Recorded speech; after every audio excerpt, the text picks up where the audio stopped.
Hey, Michael. Yeah? Hey, Dan. Yeah. We got spoilers today? Yeah. Are there spoilers? Are you going to spoil it? Spoilers? A lot of Yeah, spoilers. Spoilers. Can we spoil over it? there. Can we Spoil spoil over it? here. All right. Spoiled milk? A long time ago, in a galaxy far, far away, a great adventure took place. 9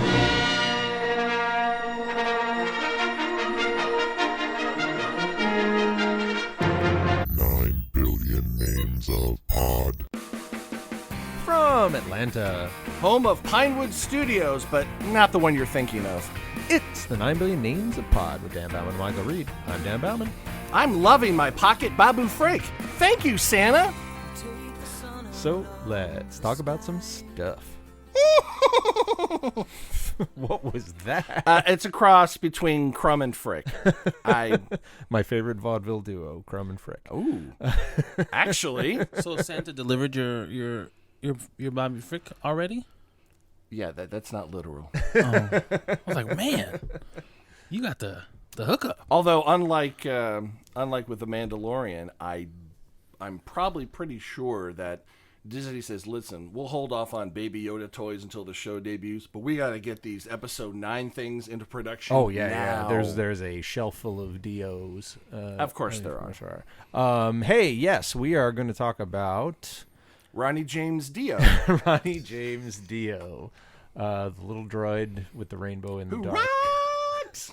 Yeah. No, thank you. It has finally happened. We have finally achieved Episode 9. Peak Star Wars. Pretty much. And then we're going to go into a fallow period, at least as far as the movies, because the next trilogy doesn't start until I think December of 2022. Yes. It's definitely 2022, but we don't know exactly when.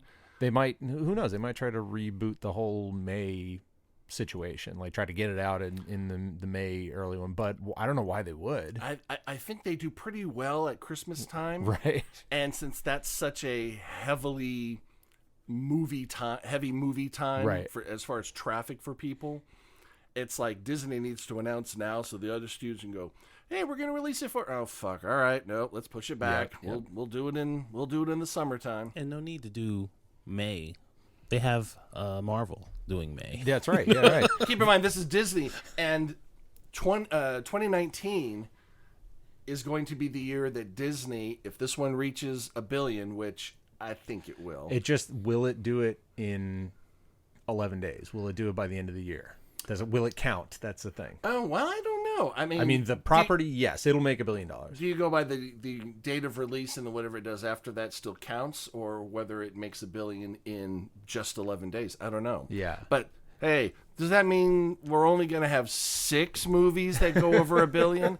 I mean, all the other studios are doing none of that. Not None. even like one. No, maybe one, maybe 2. And we have gotten whoever did Joker. That would be Joker did Warner $1 billion. Brothers. Yeah. Yeah. So good. It did $1 billion. Yeah. Yes, it It did. is the only. Well, it's the only DC superhero movie to do $1 billion.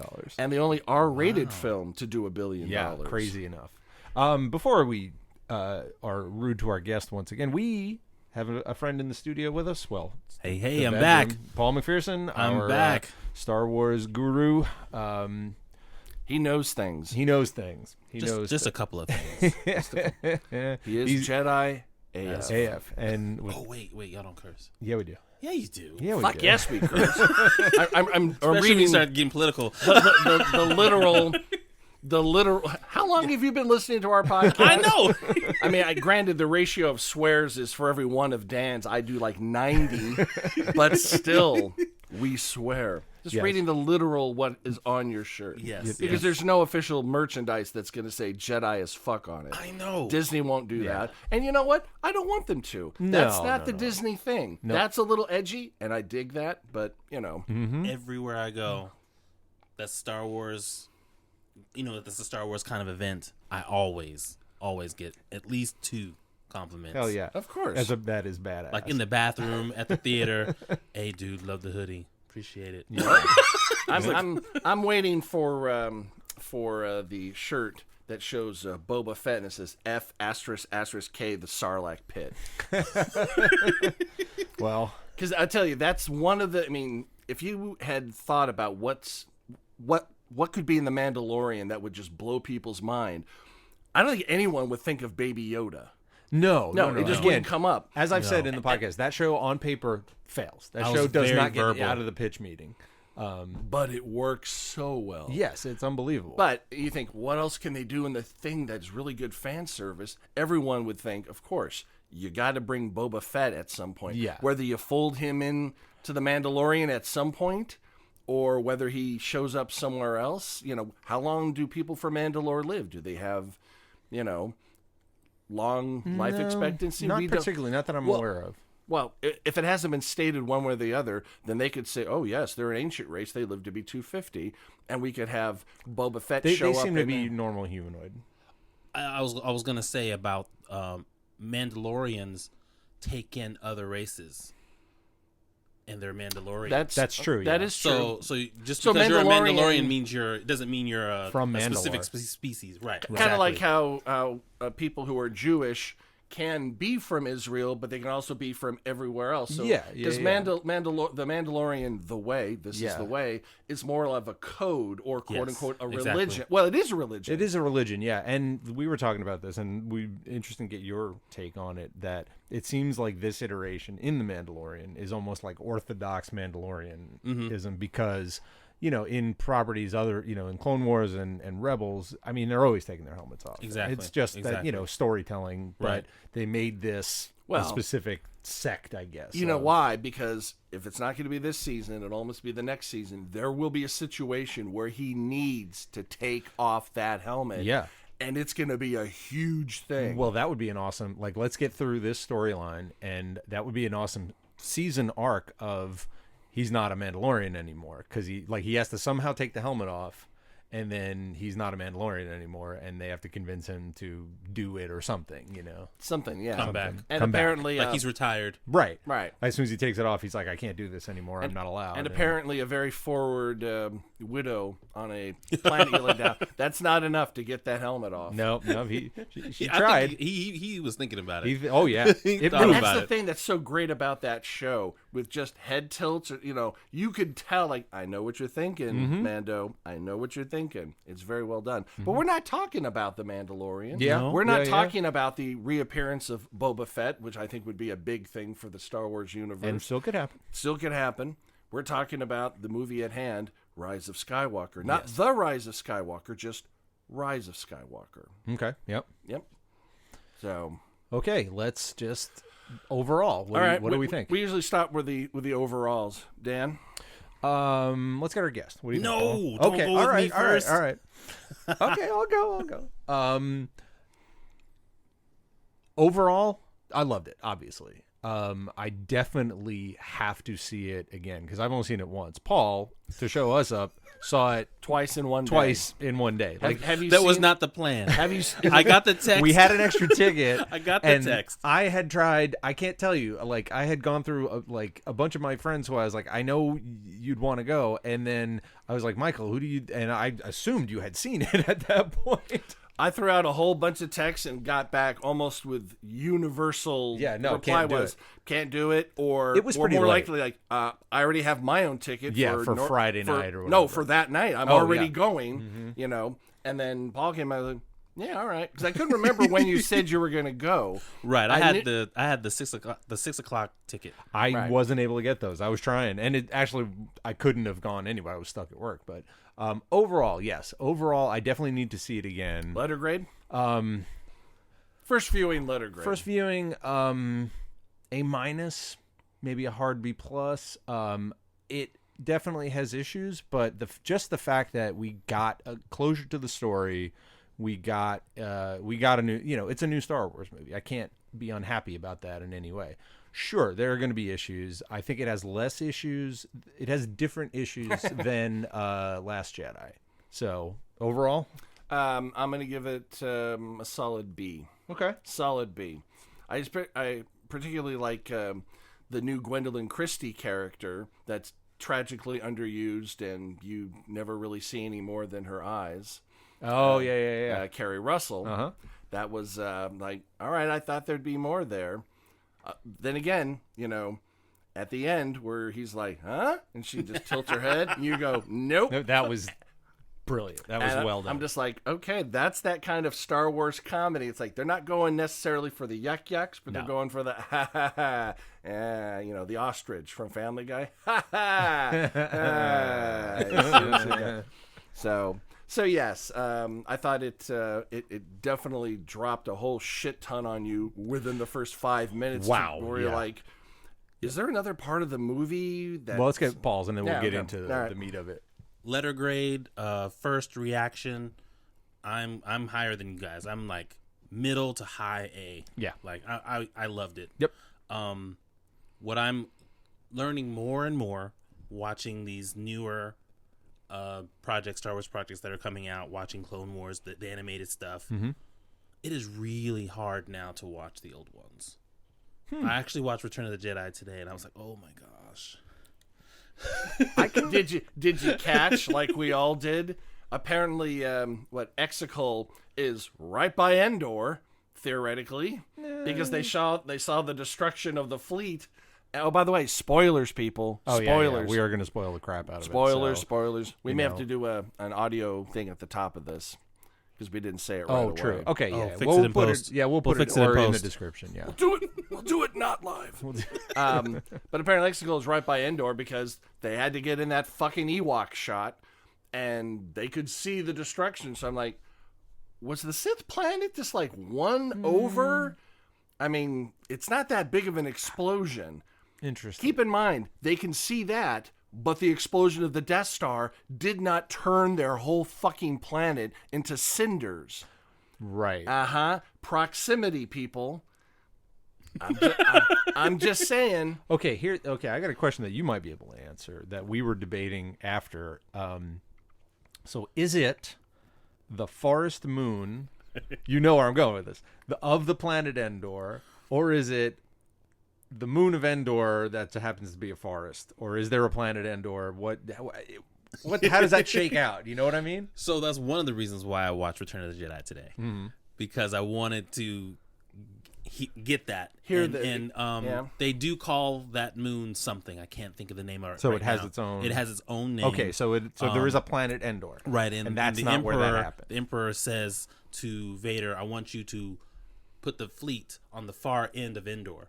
Yeah. So I was like, "Oh, that is." So he's it hiding is called behind. Endor, but Okay. no, the far end of the planet. Of the planet to Endor, hide it behind because the they're planet. on the forest moon of something. I can't think of the name of it. Because right I've this only moment. in the movies it's only ever as the forest moon of Endor. So okay. Yeah, no, so, but they actually say it. It's if you watch it now, you would hear it. okay. Got it. But And of course, there's no rule that says Ewoks can only live on that one forest moon. True. They can be throughout the galaxy. So maybe, that's why they were such fierce fighters, because they were always fighting Sith from Exegol because they were right there. And those just happened to be Ewoks that were on that particular maybe planet. maybe Endor and the moons are right on the edge of the what are the Forgotten Lands or the Uncharted Lands or something. Something like that, because apparently it's like worse than the Kessel Run, like gravity wells and black holes and zip, zip, zip, zip, zip. Good place to hide. Not bad. I mean, it's an interesting concept, because when you introduce a Sith planet in the last installment, you better make a good case for why No one ever found it. Yeah. No one found it. No one's known about it. It's never been spoken of until right now. And that's why he needed the Wayfinder or holocron. Yeah, I did not like MacGuffin. I did not like that. It's like, oh, can we just... When he first pulled that quote-unquote jewel out, it's like, are they going to do Splinter of the Mind's Eye or something? What the fuck is this No, shit? those have been in other stuff. Both the Jedi and the Sith have what are called holocrons, which are the Jedi's are square and the Siths are triangular, and they're like kind of a do-all kind of thing. They're like they record history. They're like little drives, little hard drives, and that's as soon as he pulled it out, I was like, holy shit, he got a holocron, because in Rebels. But and they Clone didn't Wars, reference it as a holocron. No, they So called it the I- Wayfinder, I so. was thinking that it wasn't a holocron because they didn't reference it that way. right, and I don't think it is. I think it's what they said. Well, it was. keep in mind that Yeah. something can have a colloquial term and also its official title. Yeah, I think. But you've never heard Wayfinder in Yeah. anything. Or holocron in the main film. Yeah, and Right. Courtney said, because I was telling her this same stuff, and Courtney said, so that wasn't the holocron? I said, no, I guess the Sith just like triangles. because everything's triangular. Okay. Let's start with highlights, lowlights. What do you got? The thing that made me first of all, yeah. I want to know. I'm sorry. Go ahead. I'm Go, cutting go, go, off. go, go. Guests go first. That's what we do. I'm trying to figure out, is Finn force sensitive? He keeps feeling Rey everywhere. Yeah. See, I think that was because there's a lot of things that JJ kind of glossed over. And I think one of the things that Ryan was setting up was that Luke was basically saying the Force isn't just the property of the Jedi. Right. Everyone should have access to it. Right. And everyone, can tap into it. And just like JJ said at the end of exactly. Like the power of Jesus. He's always around, but those who adhere to his teachings, they feel the power of the crucifixion. Even Yoda says it, it's an energy field that surrounds every living thing. So why would it just be exclusive to some? It's like Calgon. But they've trained. You're soaking in it. They've trained. They've trained to be able to harness that power. Right. So but some should be just innately able to tap into it. Everyone should. Like Rey was at the beginning. Exactly. Of exactly. Force Awakens. But there's a reason why. Well, yes, but there have been, when they were collecting, both sides collected children to train them as Jedi and or Sith. It's because they were sensitive to it. I would like to hope that the Jedi collected children a little more, shall we say, ethically. I don't know. They make references to not so much. Like Obi-Wan even says in, I think, Clone Wars, he's like, I didn't know my family. I was here and that was it, kind of. But they could have smoozed the parents. Yeah, and it might have been willingly gave them away. And keep in mind, in Britain, in the upper classes, you are sent off to boarding school during the years when your palms get sweaty and hair appears in places that there wasn't hair before, because just deal with all that with a bunch of other sweaty boys. We have a Jedi in the family. That was probably a big honor at a certain point as well. Don't touch the hair. You know what I'm referencing? No. Oh, is it? No. Saturday Night Fever with a priest. Oh. The priest in the family. You always hit the hair. Yeah. Stop hitting the hair. I'm sorry. I'm delving way too deep into my weird head. All right. Finn, I would say, is Force and I think, sensitive because that battle at the end of Force Awakens, he was handling it pretty good for someone who just doesn't, Yeah, but he's been trained all his life as a stormtrooper. So stormtroopers don't have, but they have weapons. They have but they don't have lightsabers. There's a whole. They have that thing that's like a electrical billy club. Yeah. But not everyone uses those. I'm just saying. Okay. Yeah. I'm just saying. There are hints. Different. There are definitely, and I think this was JJ's like, all right, we'll kind of reference that, but I'm not going there. Gotcha. Kind of. That's what it felt like to me. Like I wonder at a certain point if JJ didn't go, fuck, why didn't I just do all three? Because now I have to retcon and do some shit with the Ryan stuff. It's just that's the biggest thing. I think there was a lot of missed opportunities. But I think he did what he was able to do to retcon and not just fucking ignore all the change. You can't. Because Ryan basically did that. He was like, fuck you, I'm changing everything because everyone complained and we're going to do a whole brand new thing. And JJ had to pick up the pieces and be like, well, fuck, you shit all over the things I had set up. Not you didn't utilize the things I had set up, which I respect. I like Last Jedi for that. I like the fact that it took you by surprise, all the shit that went sideways. But, JJ, I think, almost overcompensated with the fan service to give everybody what they needed, and to carry on with what was changed from his original, because when Force Awakens came out, I mean, those were the prevailing theories. Rey is either a Palpatine, a Skywalker, or a Kenobi, and that went back and forth for a year and a half, and then Last Jedi came out, and Ryan was like, nah, she's nobody. No. And I knew JJ was like, well, we got to do it. We got to do something. Now we got to explain. But you can hear them. I saw them fixing that on the screen. I was like, okay. I did tell you it was nothing. I did tell you there were no one, but this is why there were no one, or whatever. Right. But keep in mind, I don't know if it comes through her father or her mother. They didn't really say, did they? I don't think. No.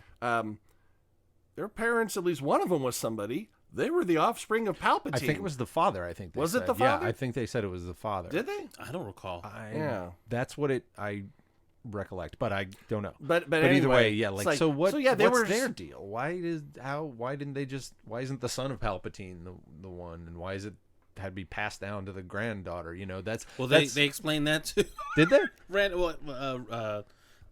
Kylo was saying it. He was just like, we're yeah, the that part dyads or or something, like it skips the generation and it comes to us and we're different and you can be able to.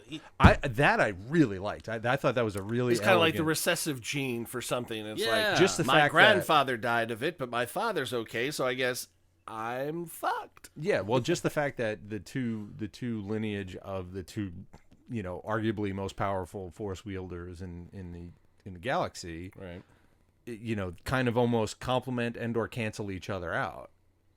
And I really enjoyed that aspect of it. Which speaks to the prophecy, and the one who will bring balance to the Force. Right, and it was kind of cool because the bad guy was technically in the Skywalker line, and the good lady was in the Palpatine line. So there was a lot of cool little things like that. JJ did a pretty good job pulling this thing up. Speaking of cool little things, can we talk about Babu Frik for a second? Go for it. I fucking love that character. Character was pretty great. If they come out with a figurine or something, I'm gonna find it, and it's going on my desk. You get the Funko Pop. Yeah. No. I hate those things. Oh, you don't like those? No. I was in Target today. I did not see too many Babu Friks. I saw Did you see any Babu Friks? Not really. No. There might have been a Funko, but there wasn't that much Star Wars stuff, believe it or not. I saw they came out the remote the remote control DOs, which I did really enjoy DO. I liked. I was like, I was wondering how he was going to speak, and I'm glad he speaks regular. Well, he speaks regular, but it's always like no more than maybe 4 words in a sentence. No, thank you. No, thank you. No, thank you. Yeah, I really enjoyed it because I was like, oh, great.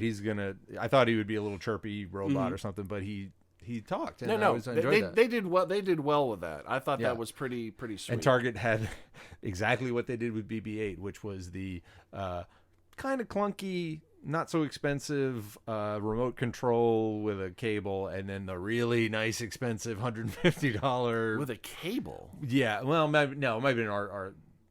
No, yeah, you're right. It wasn't with a cable, but it was just like a big old, like it goes forward, it goes backward. It has its console. Yeah, a little bit. But this one, like the R2 and smartphone, the BB-8, smartphone app and everything. So they make some pretty good money with those. They sure do with the BB-8. And it was funny though because they had released DO months ago, like when the trailer came out. They had and they showed pictures of him and they brought him out on stage at the thing, and it was just help me! I've escaped from Pixar. Seriously, that's what it looks very Pixar. Like the lamp? Very Pixar. Exactly. But I was like, oh, poor Dio. He's gonna get totally swallowed up by the Baby Yoda craze. Yeah, you know what? Without Baby Yoda, all that baby energy would have gone right to Dio. The cute little thing. Or Baby Frik. It should go to Babu Frik. I mean, can we just talk about how awesome that character was? It's like, oh, so adorable. Too bad it doesn't speak English. Then it speak English. Yeah. Bah! So yes, I'm a Babu Frik. I'm on board. Funny. That's really funny. I mean, Baby Yoda can fucking choke on it. Babu Frik's my man. Okay. I like Baby Yoda. It's fine. I have nothing against it. It's just that Babu Frik is so much better. Little Kevin. I almost laughed out loud at the very beginning when they're in the, because when that movie started and we're like at that nasty planet and the Emperor's stronghold or whatever, that was some intense shit right off the bat. I mean, they did not stop. You see they literally the old clones of Snoke. That's what I was gonna laugh. That's what I was saying. I almost laughed at the big vat of Snokes that he had just sitting there. Those are the failed Snokes. Yeah. Wow. Or Snoke's ready to go be redeployed. Right, maybe, yeah. They literally just dropped you directly, And of course that crawl, the dead speak. Yeah, that was weird. I'm just like, that crawl bothered me a bit. It didn't feel very, very Star Warsy in a way. It was interesting, yeah. But I was waiting, and it dropped down. So I was like going, good. Yep. Because I think You wanted it to drop. I wanted it to drop because I think they all drop except for Force Awakens. Is it Force Awakens? Yeah. Yeah, Force Awakens where the ship goes across. Yeah, it goes up almost. Yeah, They completely did it the opposite. But because for me, after the crawl, that shit's got to drop. Waiting for the beat. Let's talk about the holy fuck moments. Which one? Oh, well, there's a lot of holy fuck moments. The big one for me, spoilers, everybody, fucking Han Solo. that was pretty badass. Because, I mean, there was no rumblings about that. None. I mean, my guess is that shit in that there was tight. all done on a green screen. They said, Harrison, they just snuck him in, did his thing, and then they fucked off. And I was not expecting that. Now, the beauty of that scene... He was not a Force ghost. He was not a Force ghost. He was a memory. But the repetitive lines. It was almost the same exact I don't know what dialogue. I know what I have to do. I didn't realize it was a repetitive dialogue until Ben said what he said. Now, did you notice? I caught this the first time through. The lightsaber duel between Kylo and Rey. I want to say on the Death Star remnants. Oh, okay. kind of Mustafari. No, it's almost. It was almost movement for movement, move for move from the Luke and Kylo battle on Crate.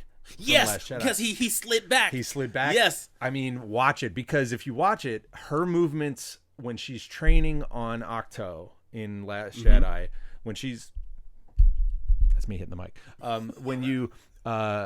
When her lightsaber moves are exactly what happens in the Kylo Luke fight.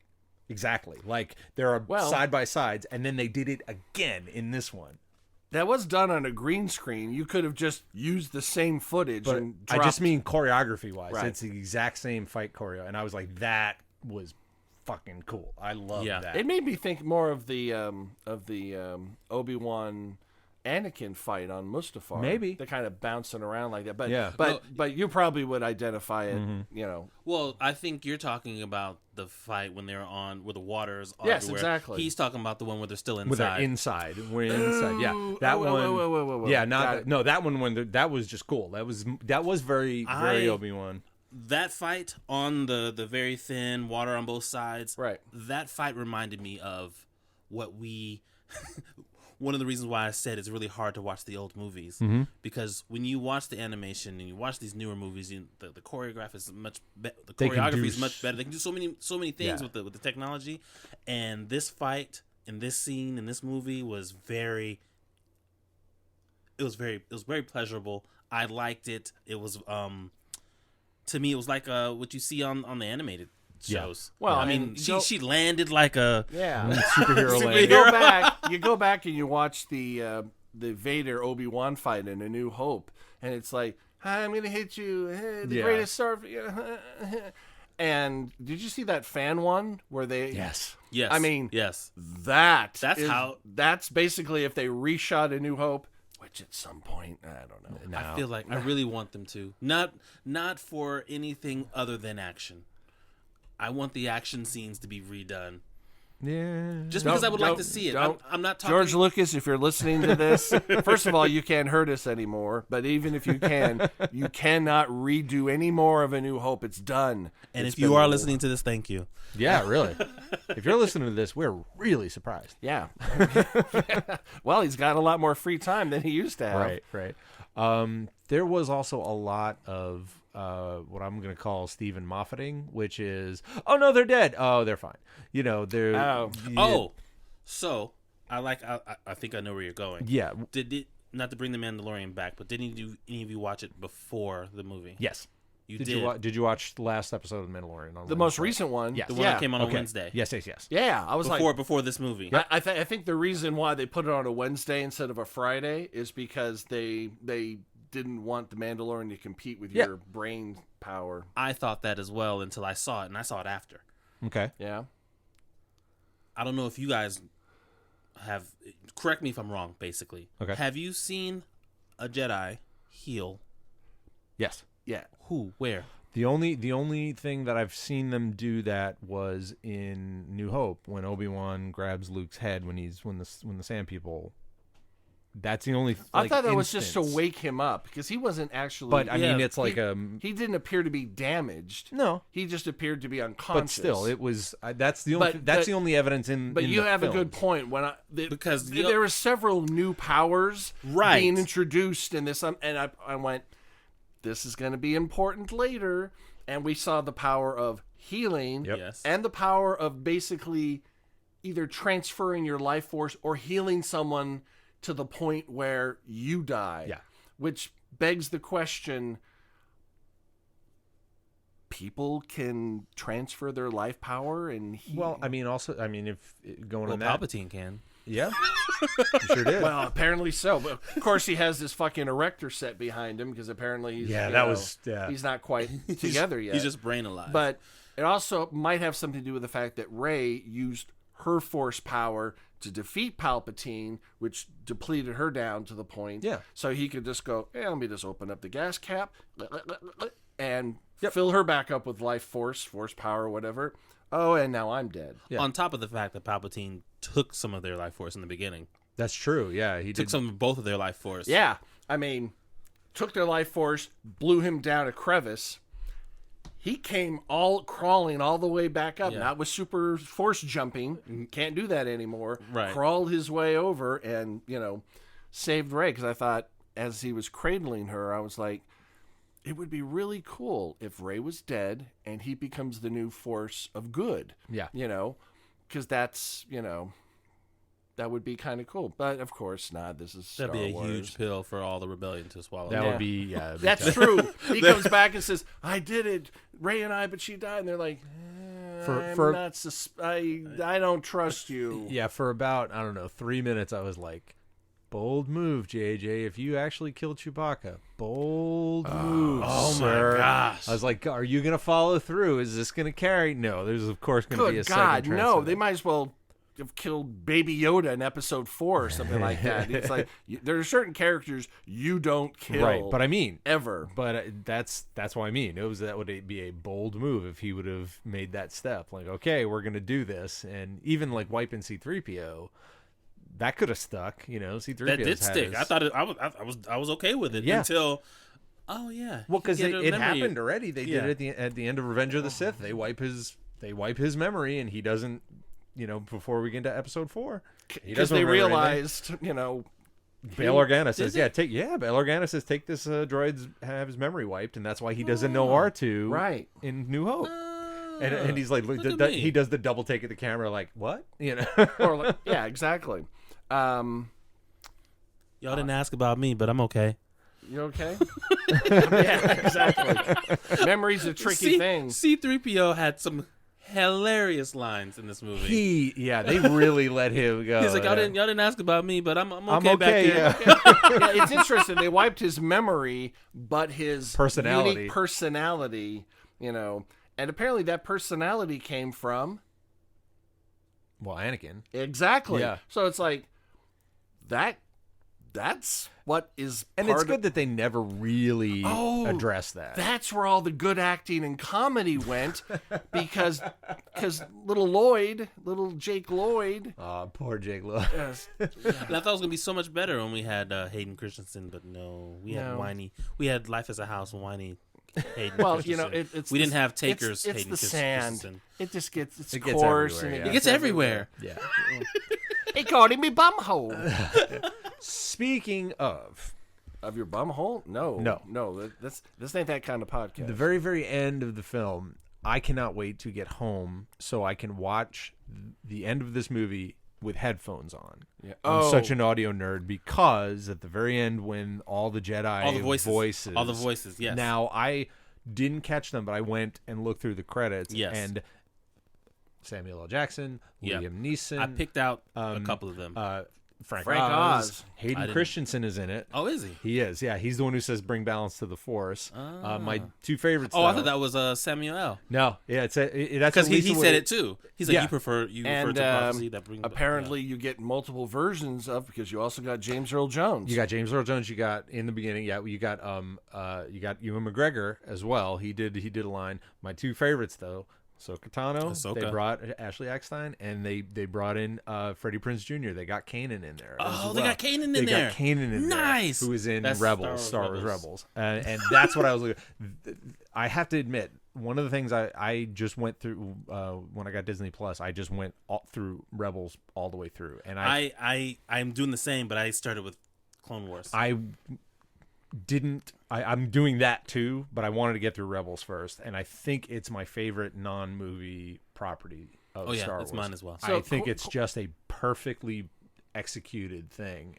And question about Clone Wars. Huh? Unlike the film, are there actually fucking clones doing wars in this? Yeah. Yes. Thank God. All right. The whole thing is the whole army. Yeah, they're all everywhere. Yeah, they're fighting the training the separatists. Scenes, like they're training. Mm-hmm. You they're see a them big in part different of it. situations. All right. So it's actually clones, yes. not robots that are not clones. Well, it's clones. They remove the helmets robots. a lot. They remove It's the clone. All the clone troopers are clones of Jango Fett. This Clone War has no, it hasn't. No, where? Are you force sensitive to something else in the universe? Because we are not seeing it. But that's the thing I was looking for the most was some Rebels Easter eggs, and evidently, I said we got Freddie Prinze, but the Ghost was in there a bunch. Yeah, I've seen the freeze frame, and I've seen it in that big group. I just wanted to see those at the very fighters. end. At the very end, too, it lands. You see it like also one of the ones landing. Yeah. Okay. So it's Paul's going to get a 4K TV and player just so he can get the disc and sit there in perfect. Well, they said and I just read an article about it, and they said basically in that shot they put in every ship you could think of. They had Ketsu from Clone Wars is in from Rebels is in there, and a bunch of other ships from like Hondo's ship and a bunch of other ships from. I was all looking through for the canon. Razor Crest. Supposedly it's in there. Yeah.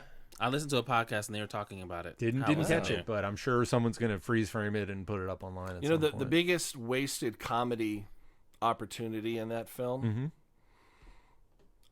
I know what I have to do, but I don't think I have the strength to do it. He goes, you can't kill me twice, kid. So that would have been funny. I'm like, bingo. But I was thinking, that's such a great weapon to throw away.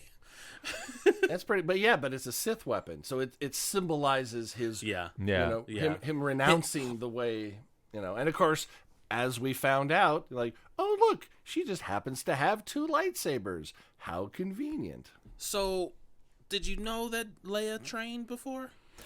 Not officially. I never knew that I just thought she felt it. Luke gave her a couple pointers. Yeah, they never mention it, but it's... over her lifetime, she's kind of practiced by herself, kind of thing. And notice how they headed off the people going, hey, she knew she was a Palpatine, but she felt her heart. Right. I'm like going, all right, good way to head that off, because the first thing I would have been like, you knew it was a Palpatine and you didn't execute her immediately, or at the very least, not train her. Yeah.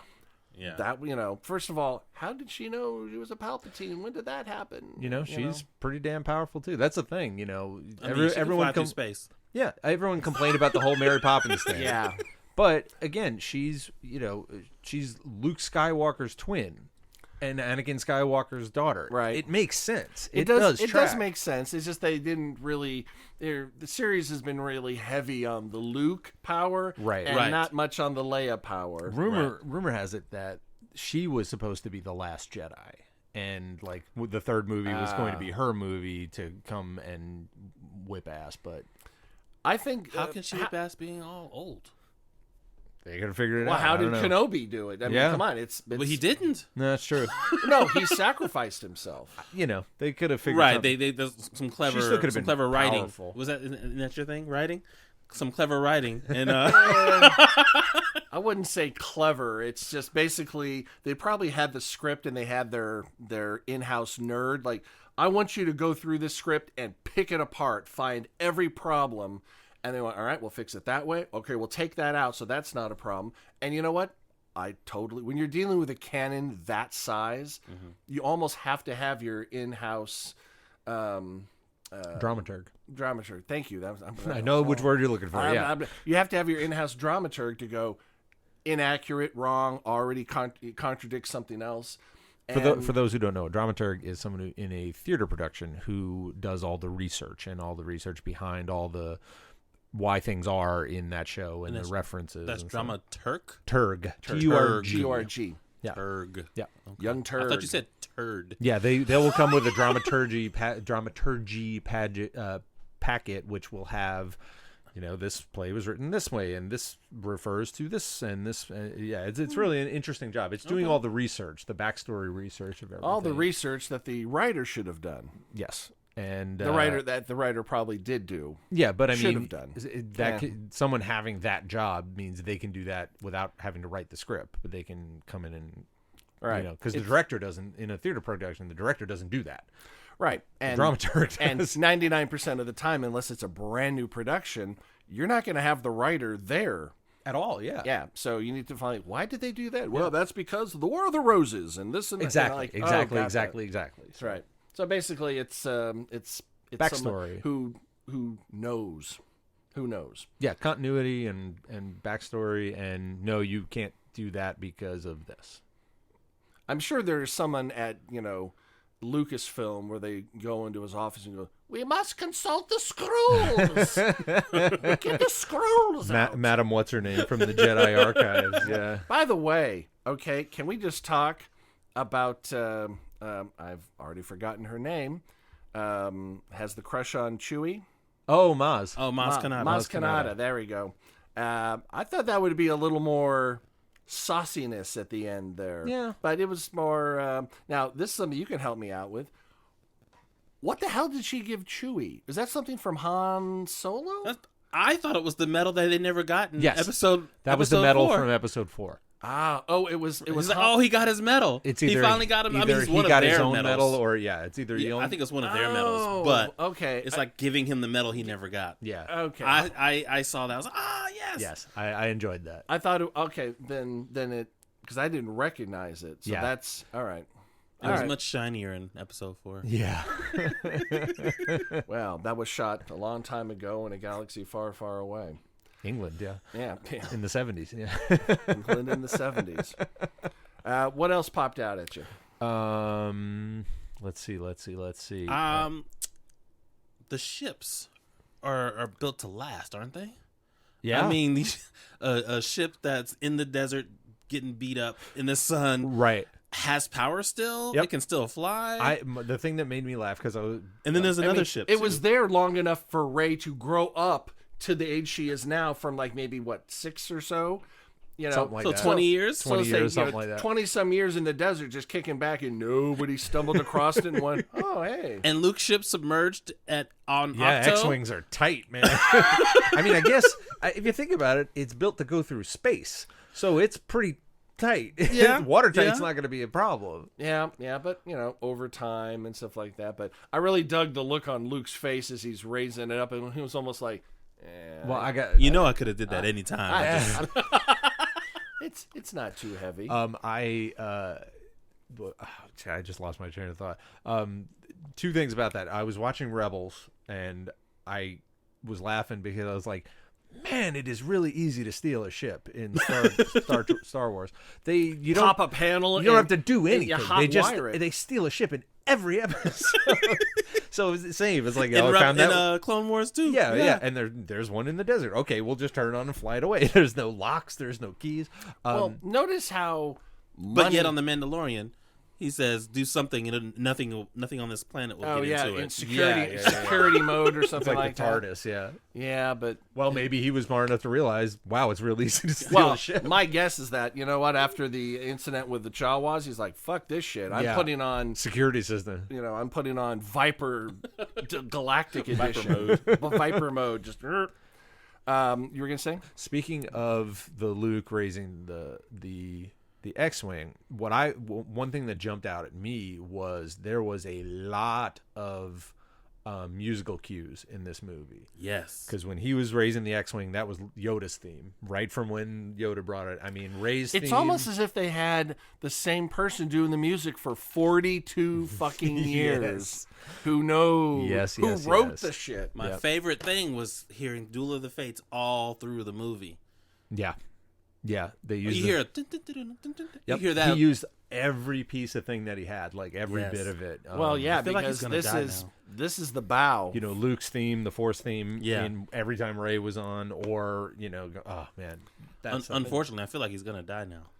You know what? Well, he's just going to fade away, though. That's what it is. That's kind of how it works sometimes, you know? Yeah. You stay alive for the spouse or for the job or for whatever, and that psychological His work is energy, done, you know? and then suddenly when he goes, it's done, then all of a sudden you kind of exhale and let the earth take you. Yeah. Kind of. That happen. I've seen that happen an awful lot. And he's 80-something at this point. Yeah, I mean, if he does any other scores, I'll be amazed because I think he felt a duty to complete this, but then he's out. And if he does anything else, it'll be because he really wants to do it just of its own. Sidebar, Your Honor. Yes? I don't know if we talked about this last time you were here. Did you listen to the Blockbuster podcast? I did not. I do not. There is a podcast called Blockbuster, and it is, I want to say it's only 6 episodes, maybe 8. It's all about defunct video stores? No. It is a retelling of the process, basically the summer between the years of 1970.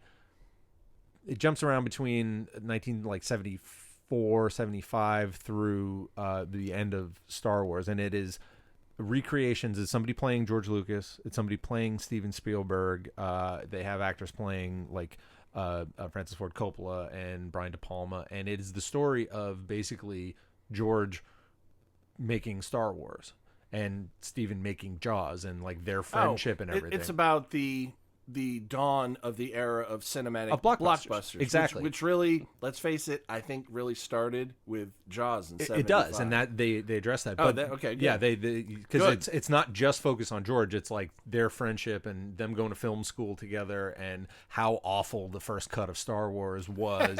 And my favorite thing about it is you get to a certain point and you realize that John Williams saved that movie. That movie is not what it is without his music. You know, his music elevated it to such a height that if there was any other type of music, anyone else's music, it would have been a terrible B movie that no one would have ever seen. I would be very curious to hear or to watch A New Hope with no music whatsoever.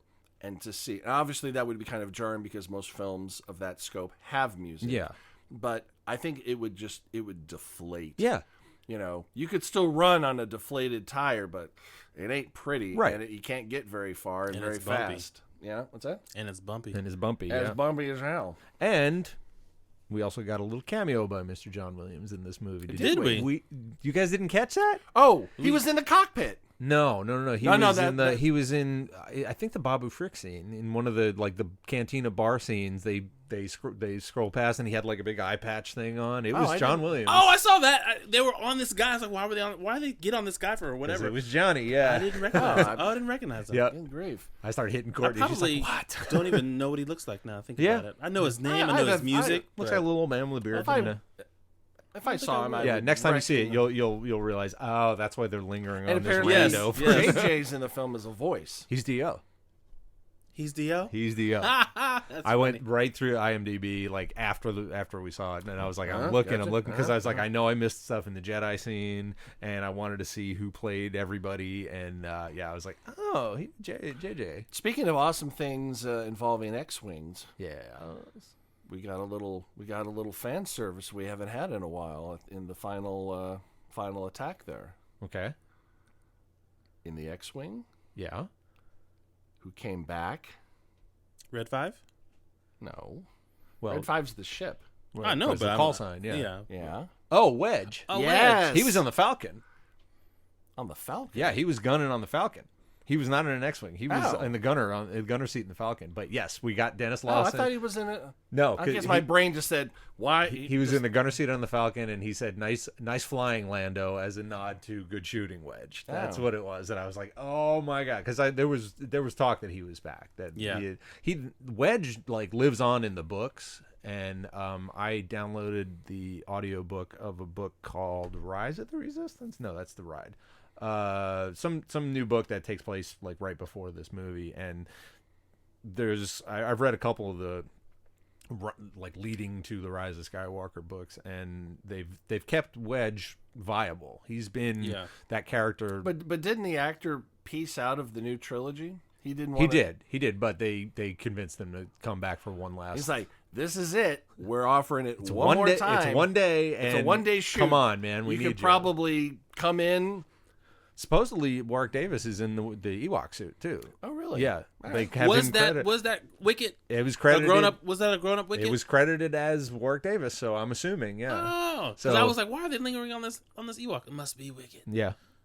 So that tells us that this was the forest moon of Endor. So where the fuck was Exegol hanging out this whole time? Why was there no mention of gravity wells and weird shit, like literally within visual distance from the planet? Right. I'm just saying, people. I'm just saying.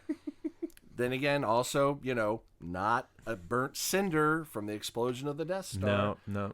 Someone said, yeah, but there was a force field. Like, the force field was destroyed. They blew it up. That's the entire plot point.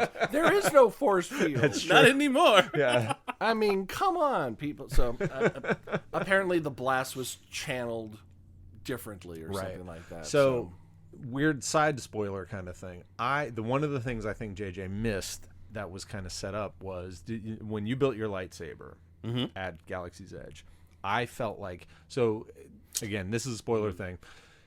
When you build your lightsaber, like I said, it's like a ceremony, and it's like a back room. It's kind of a really cool thing, and the guy is talking about the legends of Luke Skywalker and Ahsoka Tano and Asajj Ventress, I think he even mentions, and all these Jedi, and how they're junkers and they put things together and out of scrap metal, and I thought that was going to be a thing. I thought what we were going to get was just hundreds and hundreds of people wielding lightsabers is what we were going to get on the final battle. Like kind just of a tip back. Junkers coming back, and these aren't just the provenance of the Jedi anymore. The Force is open, everyone. We can all wield these, and that's what we were going to get. That would make sense, given the last scene of Episode 8. Yeah, where the little kid in the broom handle. And like I said, JJ was like, I think he was too scared to follow that stuff down. He was like, I have my own. I gotta fix all this stuff and do what I had set up anyway. Well, and on its own, even without the follow through we were talking about, it's still poignant. Like, there are others out there. Yeah. And again, that thing. There is hope for the Jedi religion order, right? Beyond Rey with her new colored lightsaber. Yeah, out of her staff. Now I wanted, because we didn't see the whole thing. So did she cut the staff, or is that just at the end of the staff? Yeah, I don't know. We've had the double bladed, but do we have one on the end of a staff? Yeah. Like a bow staff. And I called it Evil Rey. All fantasy, all like going. That into wasn't the in her cave, mind, though.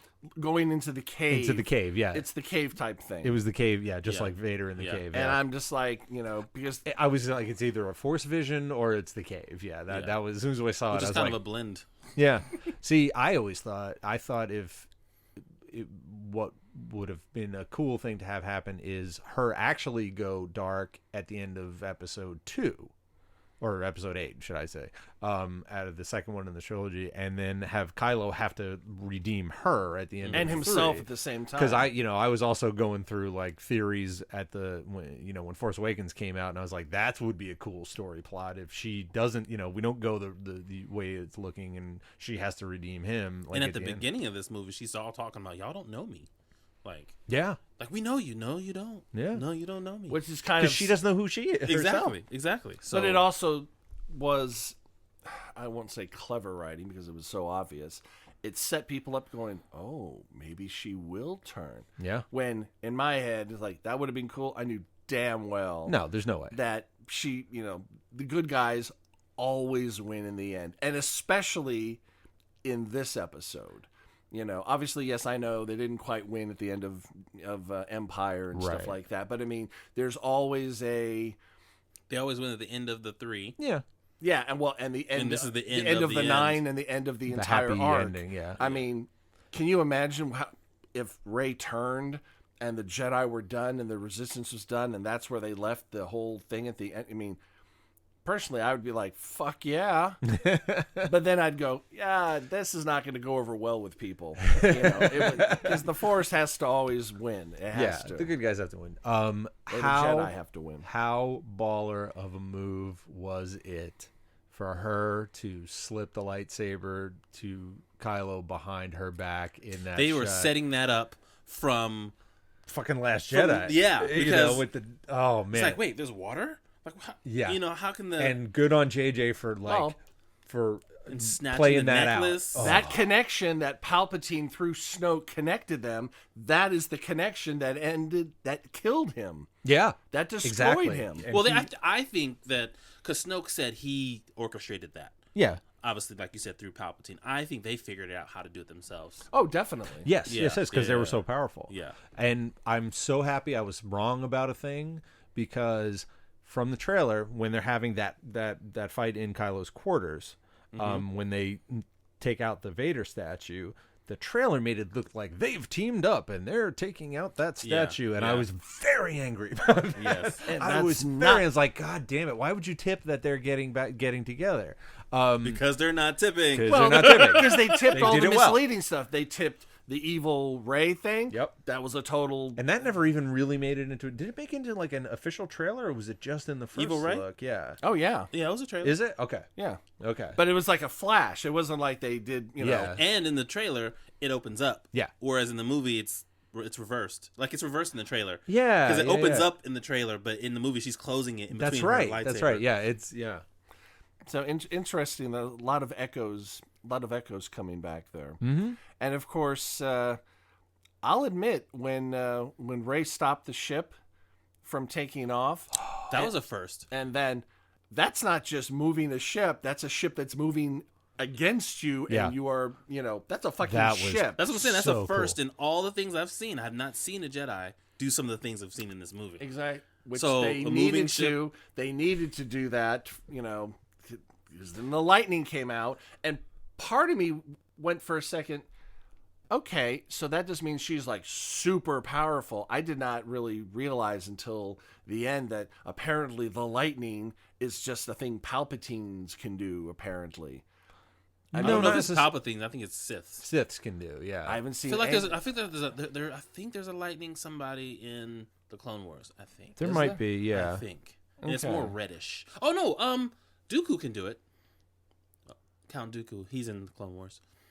Oh yeah. Yeah. He yeah, can yeah, do yeah. it, but I think I've seen somebody else do it with more of a red lightning as opposed to a blue lightning. But whatever, Okay. they're evil. But the blue lightning, that's OG Palpatine. Yeah. Yes, That's Yeah. but it's a Sith thing. I I think in it's the like Clone Wars, it was explained as a Sith thing. Yeah, like a Siths can do it. forbidden power that the Yeah. Jedi don't utilize. Like they could probably do it, but it's it's over the top or something. I don't know. It's forbidden. Forbidden, yeah. Like speaking forbidden languages. Even though I Yes. have a lot of MacGuffins in this movie. lot of things like to get a He's cool. like, I can speak it.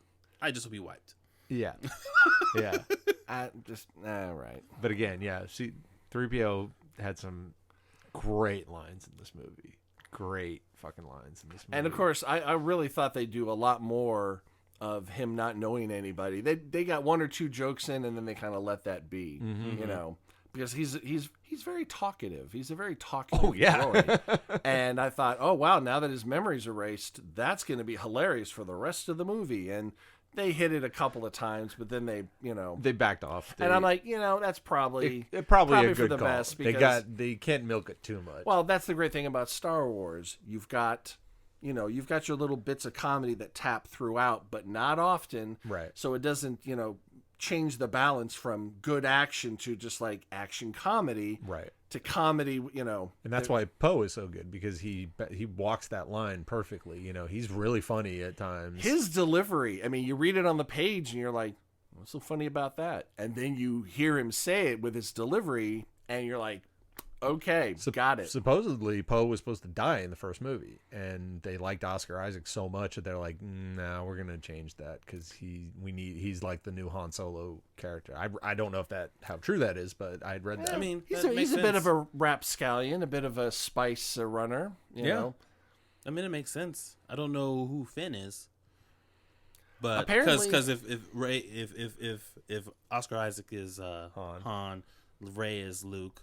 Is Finn Leia or is Finn Chewie? Who's Finn? Yeah, that's a tough call. Yeah, Finn is apparently upset that well, Chewie's still around, so I guess he's Leia. Yikes! And apparently Finn knows something that he needs to tell Rey that he never tells. Yeah, that was interesting. Look here, and Finn I was waiting for that to is pay the off. center of so many loves. Yeah. So, what is her name? Rose. What happened Rose there? is in love with Finn. The new black girl is in love with Finn. Finn's in love with Rey. Rey kisses Kylo. There was a lot of. What's going on? There was a lot of fan shipping of Poe and Finn. They wanted them two to get together. Oh, you know what? Slight sidebar. Yeah. There's gonna be some people upset about that kiss at the end. I wasn't. I could care less. I'm fine with it. The girl-on-girl kiss, celebration kiss at the end. Oh, that kiss. Oh, yes, I was fine with that. Yeah, I was fine with all of the kisses. But I'm just saying. Yeah. I thought you were talking about the Rey and Rey. Kylo. I was a little upset because I do want Finn and Rey to be together. Yeah, I didn't think it was necessary. I think she should have hugged him, and that would have been enough. Yes, exactly. But like, the oh my kiss gosh, hey, hug. Yeah. Friends. Well, because it paid off the line. Ben. She said Ben. Yeah. Not Kylo. Right. Not, because she says, I wanted to take the hand of Ben, not exactly. of Kylo. So she's recognizing. But again, the they didn't change. have to have a romantic thing. It didn't have to be a kiss. I wasn't. 100%. I feel like there's going to, and I don't know anything about this, so y'all don't. Oh wait, I don't get the hate mail. I feel like there's going to be some feminist talk about how the woman always has to do something like this kiss, where, like we're saying now, it wasn't necessary. Yeah, I agree. But because it's out there and it's done, there's going to be pieces on it. Pieces on it. I know it. You know, I was waiting. I was like, are they going to kiss? Because there was that moment where I thought, yeah, I didn't. If think they're going to kiss, now is going to be it. But probably not. Oh, okay, they're doing it. But it wasn't like a big, I'm sucking your innards out through your mouth kiss. But it was still a romantic kiss. Well, yeah, because they had, there's been this tension, this attraction, this, but the I tension and attraction has been between Finn and Rey longer. Very much on, I'd say 5% her, 95% him. Captain Friend Zone. Yeah. Exactly. Stop grabbing my hand. That was great. Wow, that was more misplaced chivalry. Like, dude, you don't know. You haven't been around a lot of females unless they're in a fucking shiny sardine can. Yeah. So, yeah. But yes, I agree with you. I was glad that there was a female kiss at the end. I thought that was very. I didn't even catch that. It's in the celebration. Is it in the mid? Is it the one in the mid ground with the older woman? Yes. Yes. Okay, then I did see that. Yeah, okay. yeah. All right. I didn't know exactly who she was kissing, but she's been in the series for She a was while. in since Force Awakens, or at least Last Jedi. At least Last Jedi. Yeah. I think she's been in all those scenes Maybe. where you see home base Yeah, maybe. group shots, if you will. Yep. Yeah, yeah, that's fine. It's far enough in the background that it's not going to really, it shouldn't offend anybody. Mm-hmm. But it's in there for people like, hey, good looking out, nice, Because keep in mind, PG-13. Theoretically, it's a kids film. It's not a kids film, but and I understand that there's no need to shove everything up in people's grill. I get that. Yeah, it was innocent enough. I understand. There are some people who are like, Finn and Rey can't get together. It's interracial. Like, what? There's hopefully something we're that past that at least. Oh, have you been looking at the world? I know. It's like there's people out there that are just, looking for something to get offended by. Yeah. And they go, that's not part of my experience. Therefore, it's evil. It's Sith. And I'm Jedi. Like, I think you got that reverse, buddy. I think you're under a force spell because it's Anyway, we're not doing politics unless it's galactic Senate trade negotiations that last for an entire fucking movie. The next Disney Plus film, Star Wars Galactic Trade Federation. The evil comptroller of exactly. Now, in regards to the purity of spice, our guild demands what is spice? It's from the Dune. It's from the Dune planet. Yeah, no. They do that. They do spice. The spice mines. If you ran spice, you got spice. The spice mine. Was it the spice mines of Kessel? Spice mines of Kessel. Apparently, it's a mineral you get high off. Yeah, I think it's a drug. I think he was a drug runner. Like it depends on which book you read, because like that's what Han was. He was a spice runner. Yeah. And from what I understand, in the books way back in the 90s, it was drugs. It was so I don't know. I didn't know if it was like something else, but yeah. So the one thing I'm glad Carrie was in the film was a little forced, pardon the pun. Exactly. Could the scene she was in work fine without her? Yeah. I mean, they introduced the token that allows you to board ships. Mm-hmm.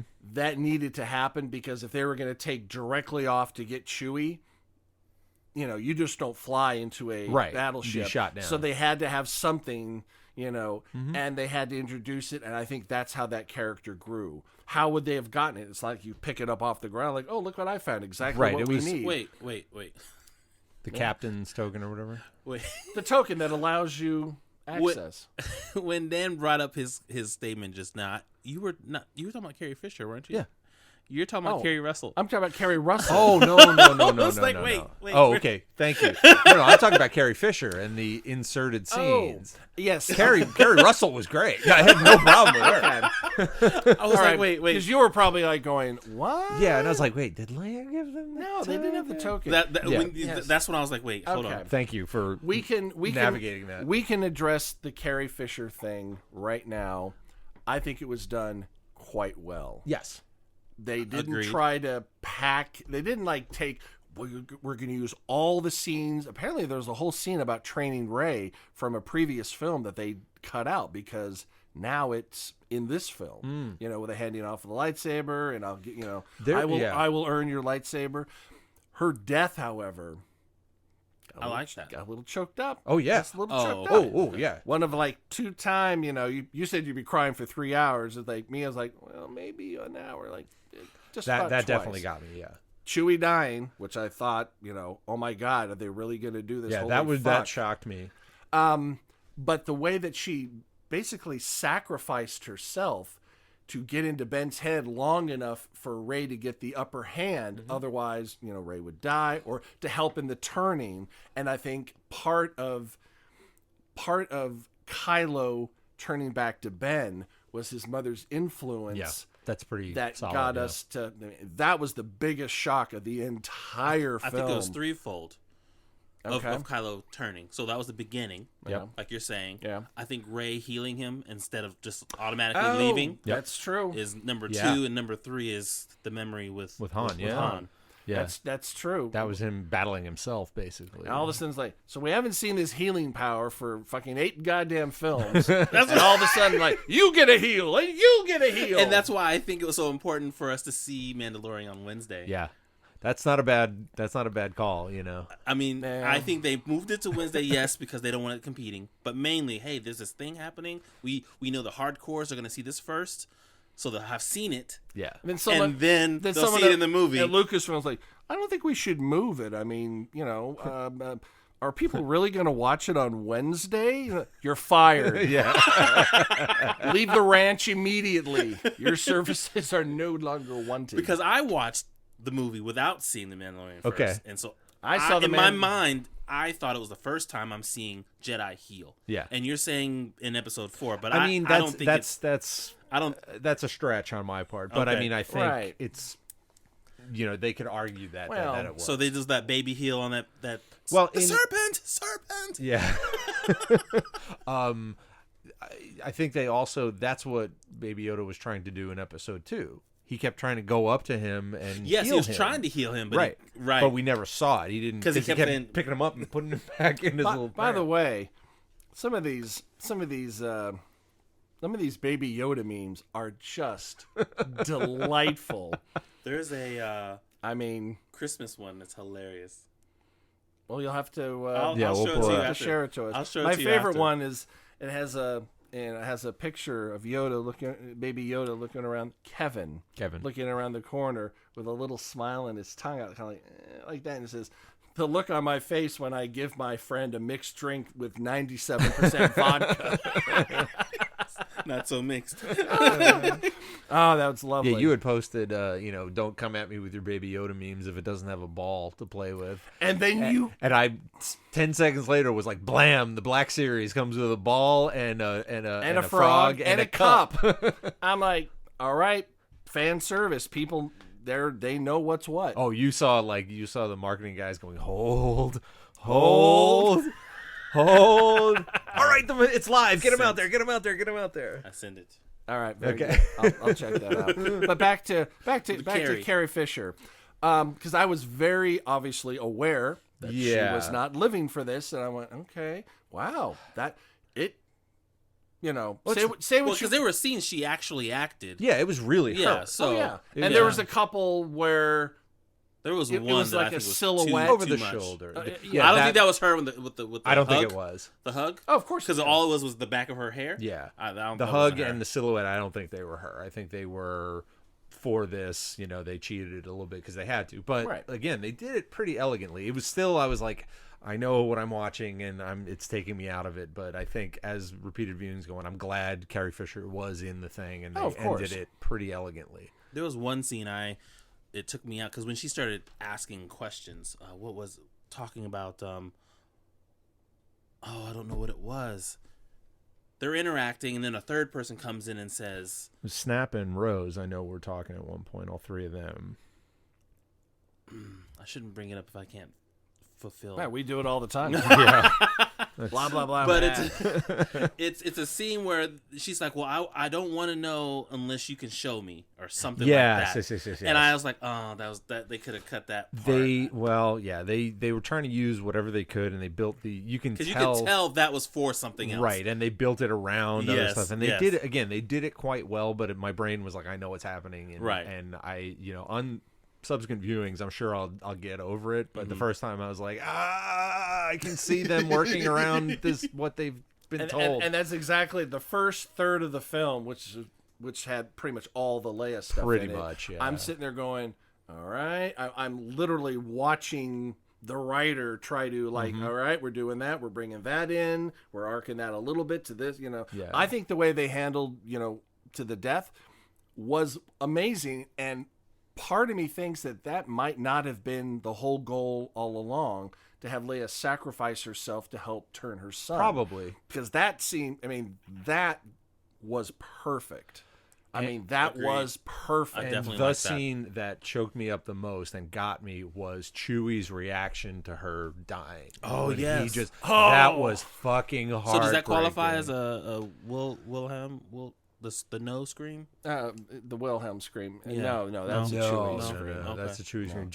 Because God, I'm getting choked up now just reminding me about because it. He was like it was almost shortchanged in Force Awakens when Han died. You would think he would have lost his shit then. Well, he did. He started blasting the shit out of everybody. Right. But then he got depressed at the end. But in this one, just falling on his knees, I was like, that wrecked me. That was and what I still wanted to see, and they never addressed it. They never got there. I wanted to see a scene. Well, after the first movie, the scene I wanted to see was Chewie going full Wookiee rage and beating the shit out of Kylo Ren. That's what I wanted to see, but we never got to see them interact because obviously he grew up with Chewie as his uncle or whatever you want to call it. But you know what? Part of me, I think Chewie would be torn. Because I don't know. I'm just saying because Han wasn't there the whole time. Han was gone a lot. So, but I mean, that's true. Baby, yes, maybe up to 6-ish. Maybe. Yeah, you're right. But they should still. He knows them. He knows that Wookiee. Yeah.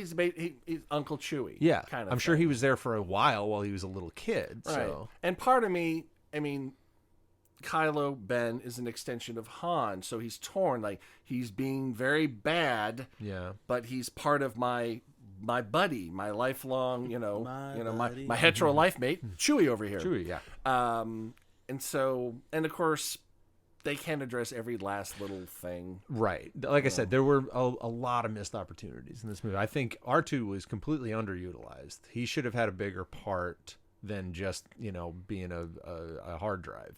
At the top. Basically, yeah. And basically he was a hard drive for the secret plans, C-3PO. and then a hard drive to restore C-3PO. Oh, by the way, does not Bluetooth exist in this fucking universe? You've got to get there and open a port and dangle a cable.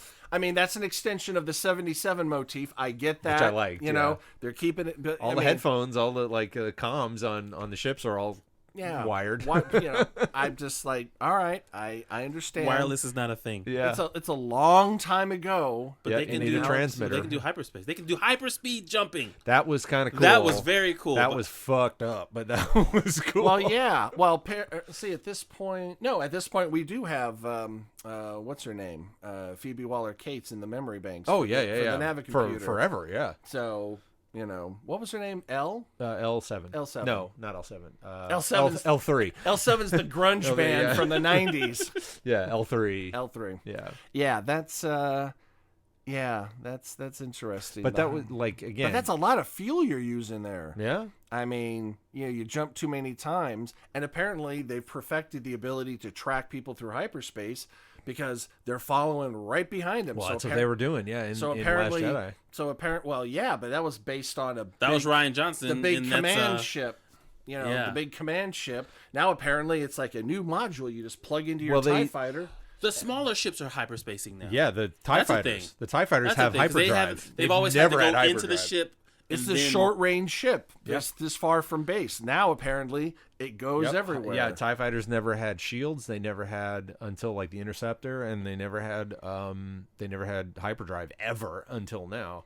But they also tipped. But this is post Rebels, and those ships are so much better now. Those are pretty cool ships, right? And keep in mind, yes, a TIE fighter may have been a short-range ship in A New Hope, but this is a long time ago. But more recent. They do tip it's 40 years later in Rogue One when she's looking for the Death Star plans. Project Stardust. They do tip hyperdrive tracking or something.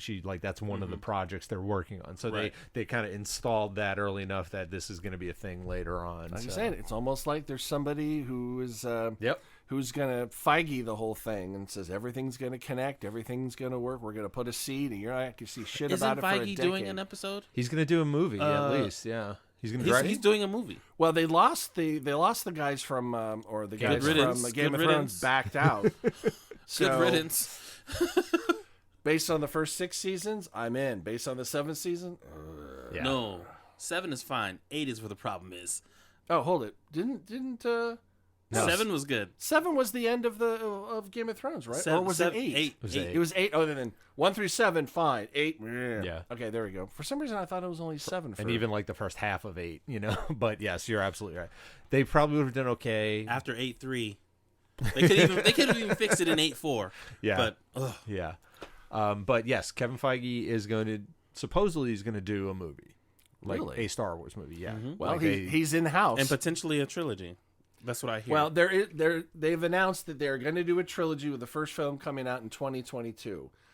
But they lost the people that were going to helm the trilogy, the Game of Thrones guys, and they have not announced anybody else. Did they lose them or did they fire them? I think they fired them. They backed out because I think their deal with HBO meant that they couldn't do the things they wanted to do and the films. My theory is that they saw the shit they ate for Game of Thrones and they're like, we don't want to go up against the Star Wars fans and do a bad movie. Right, we'll do a new thing that they can yell about for just whatever. But we're not gonna fuck with that. We're not gonna wreck that franchise. You gotta hand it to J.J. Abrams and even Rian Johnson for even wanting to doing a Star Wars film. Yeah, they had to convince J.J. He was like, why would I ever want to do that?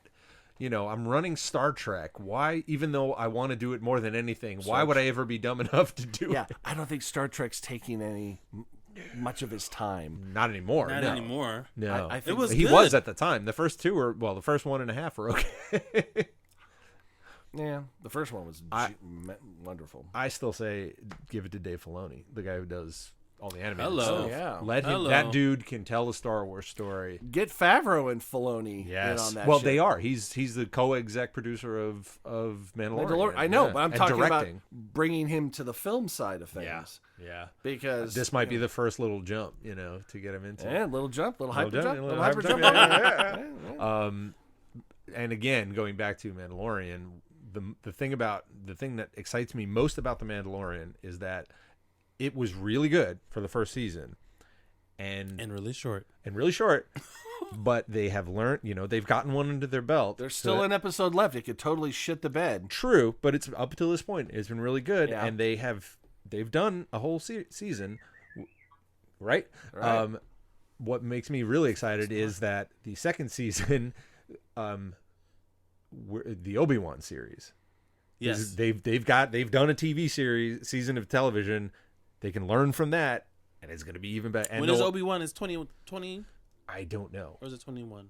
21, I hope. What? 21? Well, 20, I hope. Oh, but 2021. Yeah. Yeah. And it's being directed by, it's going to be helmed Deborah by Chow. Deborah Chow, who directed episode 3, the Badass Mandalorian episode, and the heist episode. Not this last one, the one before. No, she just did the last one. Was it this one? Mm-hmm. Okay, it was one of them. It was either this one or the. So, and let us not forget that now we have the interesting character of the Iron Giant in Mandalorian, aka the reprogrammed IG-11. Oh yeah, that is going to be a thing. It has to be a thing. Yeah. There's going to be it was going to be a thing this episode. Oh yes, I thought he's getting close enough to the ship. Here comes IG-11 wrecking shop. Very angry at the end of this episode. I was like, what? God damn it! How dare you, Favreau? How dare you? Oh, you're talking about with with Quill? Yeah, yeah. With poor old Nick Nolte. Spoiler is getting taken out moments before the ship. I was almost more mad. We don't know if he's taken out dead or if he's just knocked out. He didn't look too good. No, he did, but neither did. And I don't know the lady's name. Cara Dune. No, in the desert scene, Agent May. Yeah. Yes. But I think she's alive. Mulan, yeah. Is she Mulan? She was Mulan, the original Mulan voice, yeah. Oh, the voice. Yes, in the animated series. Like, they're making the Yep. Oh, y'all saw the. We were in the same theater. That is a remake or a live action remake that I can get behind. It makes sense, and it looks fucking great. Well, and then I noticed, I'm looking for the white people. There are none. Good. We're good. That's what I'm saying. It makes sense. It's like, oh, okay, we can do this. Now, how they're gonna do this little dragon thing, I don't know. But you saw it flying. I think no.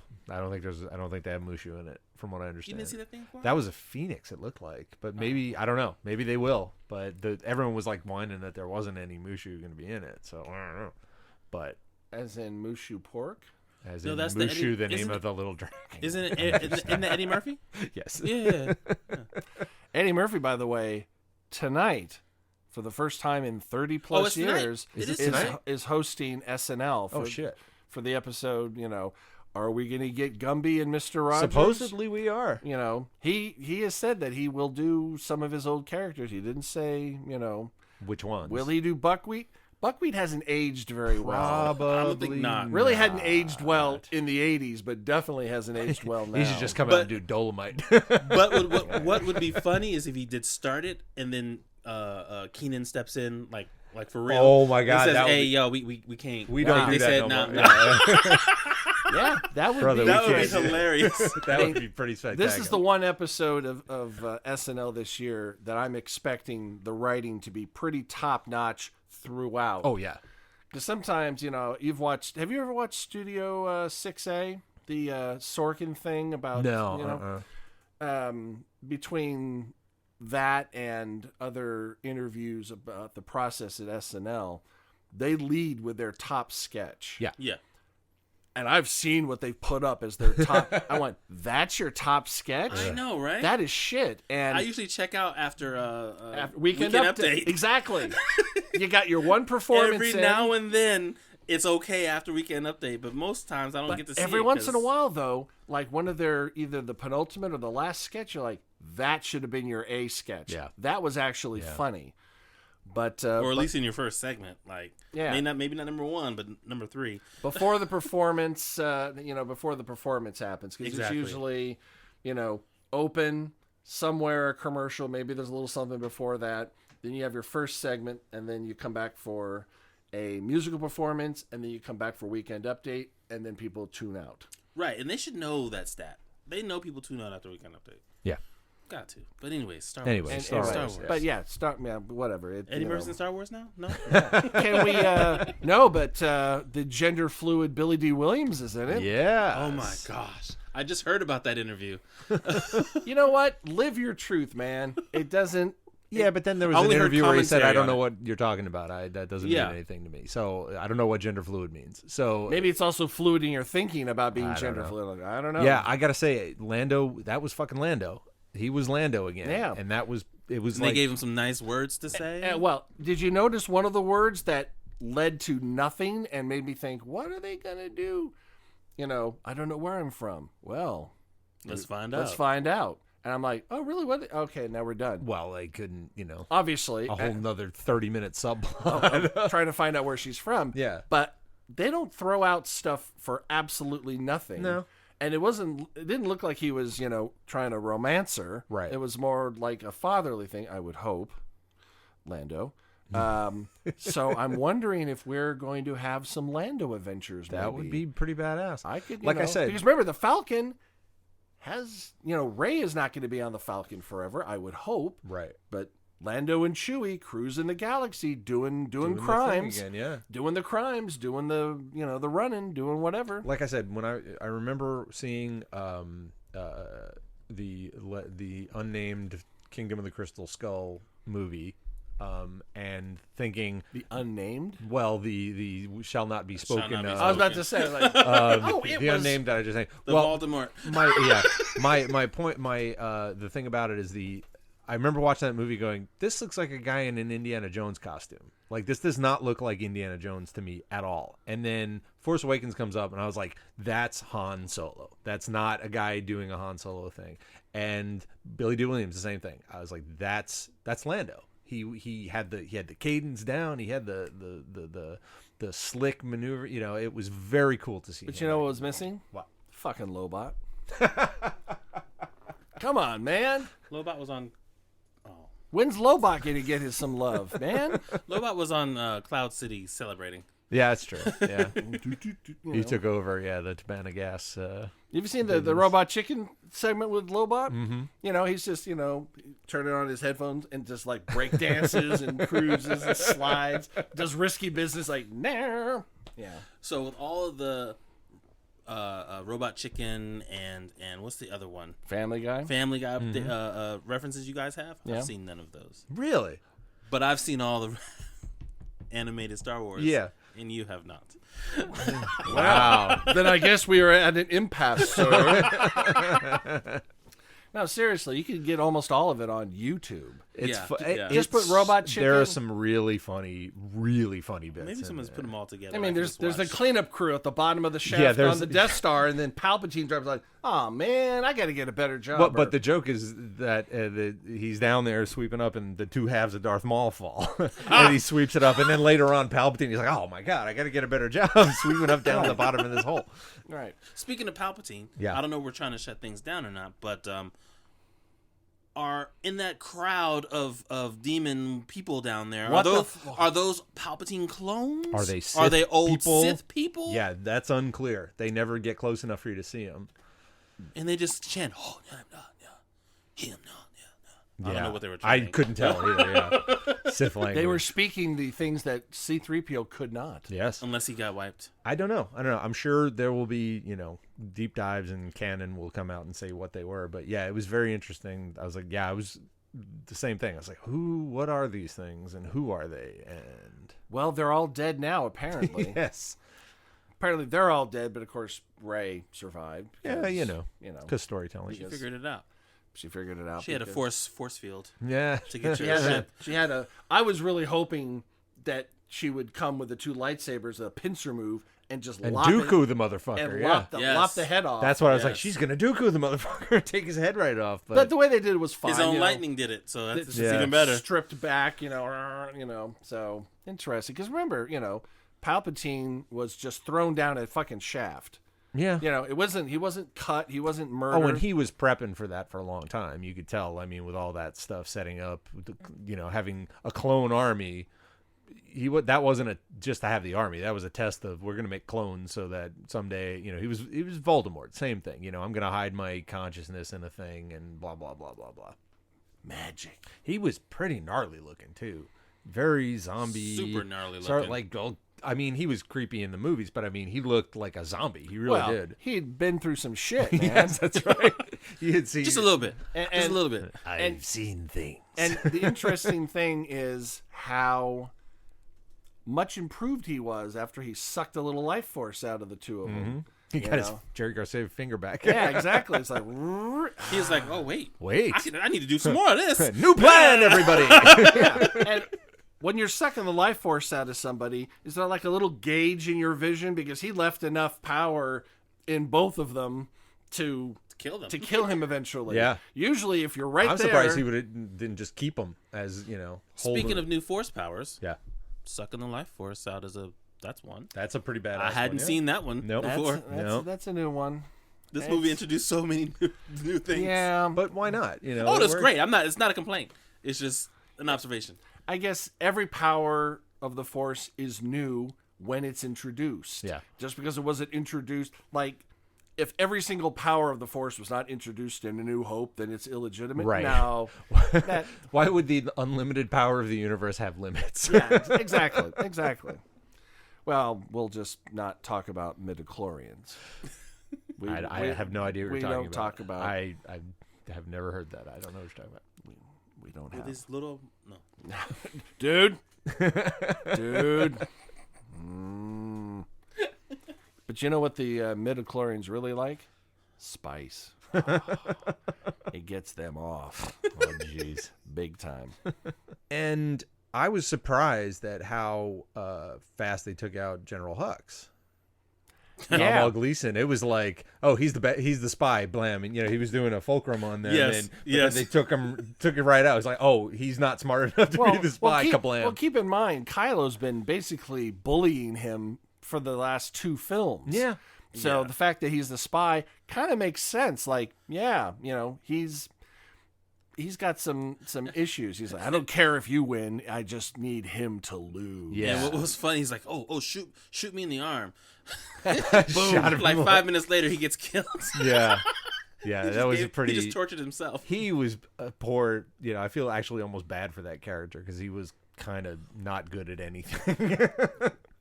But Richard E. Grant was good for him, yeah. Good and terribly underused. But I mean, do you want to be in a Star Wars? Like, yes, sir. You report for duty. We need you to flesh out the mole. Yeah. And did you see that he was the one who broke the embargo? He put up a tweet, a video, and was like, it was him crying. He's like, I just saw Star Wars Episode 9, and it's gorgeous. I cheered, I cried, I stood up and cheered. I can't wait for you guys to see it. And that was it. Broke the embargo, like the first not one talk about it. Yeah. Oh, okay. Not to talk about. But they're allowed to talk about it. Just there's not reviews, spoilers. But yeah, that's kind of a bullshit embargo. Yes, don't give away anything. Just say I saw the final cut of the film I was in. It was wonderful. Yeah. I can't wait. I don't think that's bad at all. No. Not at saying all. I cried when Leia died and when Chewie, Yes, no, none of that can't shit. Do that. Just generally, that's why I've been very cagey on. I did not go off social media, like you did, to prevent. And I kind of didn't, but I did. People were very respectful. Just say saw it, loved it. Yeah, go see it. Done. I don't really worry about social media because I always see it day one. So yeah, that's true. Yeah, so I mean, what spoiler can you have seeing it at 6 the very first time we could see it? You guys saw it at 10. Well, we all saw it at 10. Right. So there's very few spoilers. That's true. I mean, you would have had to been looking at my Facebook. They don't show it all day Thursday. They start it's in at the 6. evening. Yeah. Yeah. So I would have had to say something at 9:15 when I got out. Yeah. And you read that. Right. And we're on the East Coast, so we don't have to worry about West Coast things. Yeah, and the only people who had seen it were the premiere, and it was all industry people who probably had to sign NDAs to not say anything. Yeah. I listened to a podcast on the way to seeing you guys. Yeah. After I saw the movie, it's a podcast I listened to. I mentioned them before, Full of Sith. Yeah. They're really good, but he had it said in the thing, non-spoiler reviews Right. about the movie. They actually had that on CNN. And I was like, do I want to listen to this before seeing the movie? No. And I said no. I stopped reading it. But I listened to it on the way to you. It was only like 20 minutes. I listened on the way to see you guys, and it literally was non-spoilery, like I could have listened to it. Like the thing is that I these don't want guys to. are I don't want to serious. hear anybody else's opinions on Star Wars until I've seen it. Right. Even if it gives no spoilers, then how can you really give a good analysis of the film without spoiling it? So I will definitely read reviews to see what I other usually do people right thought. after. I'll go and Yeah. read some of the And reviews go, and just to see "Oh." like if there's stuff I missed and didn't Right. quite catch Or like understand. you brought up a good point, reviewer. Thank you. I Yeah. didn't think of that. I'll keep that in mind when I see it for the 100th time. But all day Thursday, I mean, I just like anytime I saw anything that looked like Star Wars, just Nope. zip Zip, right zip, by zip, it. It's zip, like, nope, I'm not even going to get sucked into it. So let us talk about the end of the film, the very end. interesting. Talk about fan service. Holy shit! And my guess is that I don't think it's been maintained. That could actually have been the 70s set because some stuff has remained. That is a real place, and it's a hotel.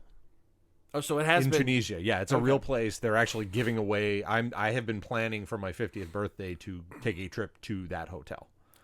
Wow. Yeah, and I've also Omaze is now giving away a trip to it, so I am desperately trying to win that. So yeah, Omaze has done some incredible. The one that they're running right now is getting to go behind the scenes of the Daily Show and be a guest. Oh wow, on yeah. one of the episodes, like talk about your cat or talk about your latest film, whatever you got going on. That's what we'll talk about. The first time I heard of Omaze was when J.J. Abrams was giving away a walk-on in Force Awakens. Yep. And then the best part about it was, whenever it was, a year later, they have a video. This is the guy who won, and this is him in the prosthetics chair, and this is him in the movie, and this is him. They showed you got closure. It's like, you didn't win, but look, somebody actually did.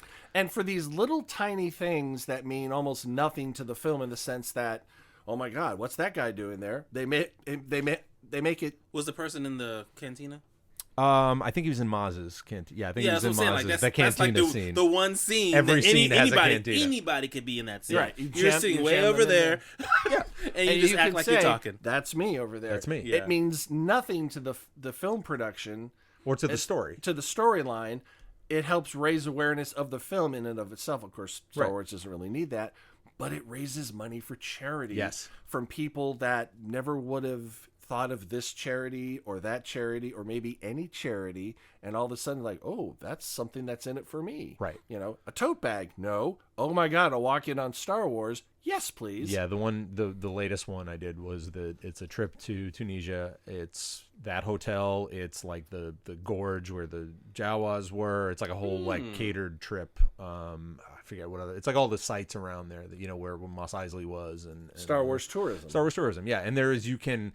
I was just going to find a trip to the hotel, but I mean, there's an actual company that's doing a full Star Wars tour of Tunisia that you can buy. So I haven't looked. You're going to buy that. I'm probably going to do it. Yeah. Oh, dude. Yeah. If you go all the way there and not do the thing, you've got to fucking do it. Yeah, and go to, I mean, on my own. Yeah, there's like a tour that takes you all around. And I want to go to Luke's homestead and just be like, Luke, that's where I will like dissipate and fade away. I hear the one in Ireland is quite dangerous. Octo, yeah. Octo. Yeah. Because it's like right on the edge. Oh, and they also said a lot of rocks. people have like they had to like kind of like limit it because they were fucking up. People were fucking up the ecology. The ecology. And let's face it, where people congregate, a lot of bad shit happens. Yeah, and all the porgs kept dying, so it was bad.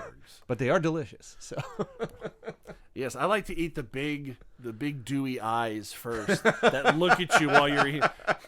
Oh my God, he's gonna eat Fred. That was hilarious. But back to Tatooine. lot of Tatooine happening in Star Wars. It's that was very interesting. It's like it's an outer rim fucking planet of desolate bullshit, and somehow this whole series, keeps coming back there over and over again. Well, that's where it all started. It's where it all started, and it's where it all ends. Yeah, that's pretty great. I'm, she looked down into the Uncle Owen and Aunt Beru who aged 40 years in 20 years. yes. Because why hand them off to middle-aged people? Yeah. But, with the sand is blown in, they made that, and they're like, that's a thing, of course. Call back to her sliding down the... Exactly. On the little sled. That was pretty good. What I want to see the exile scenes where she's, like, finding this, this glass of like crusty blue powder, and it's like going, the blue milk. Where is it? Alcoholic? Yeah. At this point, it would be. Yeah. It would be something. It would be a sentient form of life by now. No, just a reference to Galaxy's Edge. They have alcoholic blue milk. They do. Yeah. Of course they do. It's not. And good. then we get. It's not. And then we get to the scene where I don't know who that person is that asks her. Just a Tatooine. Yeah, so where was she going and where was she coming from? The lady? Yeah. Yeah, there's not much out there. There's nothing out there. Yeah. Where is anything, Yeah. We know of Mos Eisley and we know of Anchorhead, and then a whole bunch of desolate bullshit that'll kill you after dark. Yep. Keep that in mind when you're in Tunisia. Yeah. Watch out for the sand people. They travel walk single file to hide their numbers. Yeah, and Beggars Canyon. The Junlin Wastes. Yeah, that's not good. And let's not even don't go to Jabba's palace. No. Although it's empty now. So. Well, they have condos now. That's probably wow. You can go to the Sarlacc pit. That's right. Yeah. And check out the Sarlacc pit. But they end the film like they didn't start the film, but the iconic shot of the twin sun and everything. And I would have to A/B, the New Hope in this one to see if she was even in the same kind of not pose. Exactly. She was more in her pose from like Force Awakens, but it's close. And they swell the music, the Force theme, right? Yep. Like it's pretty damn close. The big thing they missed out on was her standing there with the music swells. She looks over like, "Hey, aren't you Biggs?" But I think he died in the battle for the Death Star. Oh yeah. So yeah, that was the whole big thing. There is full scenes of Luke and Biggs. That's a whole thing they did. And you've seen stills of it, and I think I've seen little tiny excerpts They're on of YouTube. it. They're on YouTube now. Okay. I saw them. They're actually on the Blu-rays too, and they're not good. Yeah. They're not good. I was like, oh, now I see why they were cut. Yeah, that's a lot of things I've noticed about, oh my God, there's a half an hour of deleted scenes. I can't wait to watch. Oh, I'm glad they're gone. It shows what an anomaly the Lord of the Rings movies were, because there have been rarely any deleted scenes I've ever seen on a disc that are like, oh, they shouldn't have cut that, But you see that on Lord of the Rings. Lord of the Rings, I mean, he built it back into the movie, and it makes it a better movie. He made the theatrical cut and then the extended cut, and it's like an hour of shit that he had planned, they work. Oh, yeah. There's no other movies like that. Didn't we? We went and saw at least the first two director's cuts in the theater. Yeah. And let me tell you, they don't give you a bathroom break. No. Pushing 4 hours. You thought Endgame was bad. Woof. That was tough. I will say that I did my liquid management pretty well. I did need to use the restroom afterwards, but I wasn't dying through the film. Yeah. So that's always the thing. Like, it's going to be Same. I was okay. 2.5, It's weird. We never thought about those things when we were kids. No, it didn't matter. Now that we're getting up there. It's like... But one thing I would have liked to have seen at the end of the film, as Rey was standing there in the twin suns with no sunblock, mind you. Now it was dusk. It's a dry planet with two suns. You think you'd be well covered, but the one thing that they did not show that I think they should have had Rey meet. Medication time. We ran out of time. I will tell you in episode 10. The 9 Million Names of Pod was conceived, written, and performed by Michael Reed and Dan Bauman, with Abdul Beni Hassan as the sound of splintering wood. Research, transportation, and exasperated looks by Courtney Lohner. Technical assistance by Cubase, Pro Tools, Skynet, QLab, Deep Thought, Big Brother, and Eddie, your shipboard computer. Financial consideration provided by the Wayne Foundation, Stark Industries, the Piranha Brothers, and LexCorp. Legal counsel by the Offices of Howard and Fine. So that's what an aluminum falcon is. Our intro music was written by Tim Akers. This podcast was sponsored by Deep Shag Records and its production of Audio Primate. Throw us a couple stars on iTunes, why don't you? Listen, watch on YouTube. Stream us on Spotify. Listen on Soundcloud. Stream us on Stitcher. Like us on Facebook. Follow us on Twitter. Or email us, comlink@billionpod.com. Until this happens again, I'm Dan Bauman. I'm Paul McPherson. I'm Michael Reed. LLZ.